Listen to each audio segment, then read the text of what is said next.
Welcome to Self-Improvement Academy. Grow yourself every day with kokoshungsan. Please subscribe and hit the notification bell for the latest updates. If you like it, please like, share it, and leave comments. Thanks for your support and for helping us make the world a better place. Basics of spiritual living. Baby steps to living a spiritually fulfilled life. Whether you participate in a popular faith or take an independent course, whether you trust in divine creation or cling to stern physical objectivity, your notions about truth define the overall context of your life. In this sense, all of us are spiritual beings as we all have certain beliefs about truth. Even to trust nothing might still be considered part of a spiritual belief system. Your spiritual growth is a built-in part of the process of human development. Truth, affection, and major power don't prescribe a certain spiritual doctrine, so there's lots of freedom to research a mixture of beliefs. However, the highest ideal for your spiritual doctrine is becoming intelligent.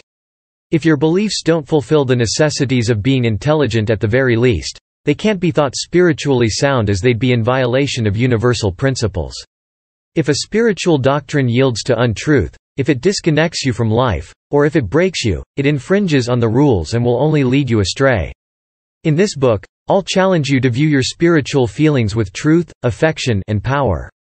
Social conditioning teaches us to have secure bonds to our spiritual notions to the point of blending such notions into our identities. My goal isn't to convert you to abide by any particular practice but rather to help you bring greater conscious awareness to your current spiritual life. Chapter 1. What it means to live spiritually fulfilled. Being happy is often misinterpreted in many ways.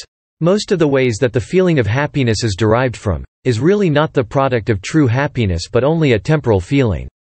People associate happiness with things like money, power, achieving dreams and goals, fame, accomplishments, all of which have material connections and benchmarks.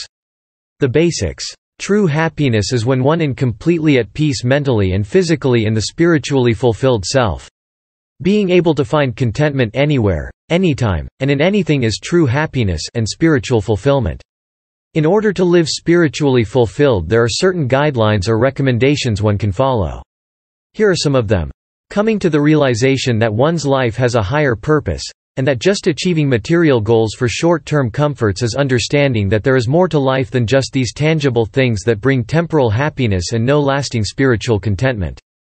This brings on the understanding that each individual has a reason and purpose to be on this earth, and finding that purpose should be the focal point of life. Spiritual fulfillment is finding the bliss in life. The thing that brings most happiness to the individual and keep it constant in the cycle of every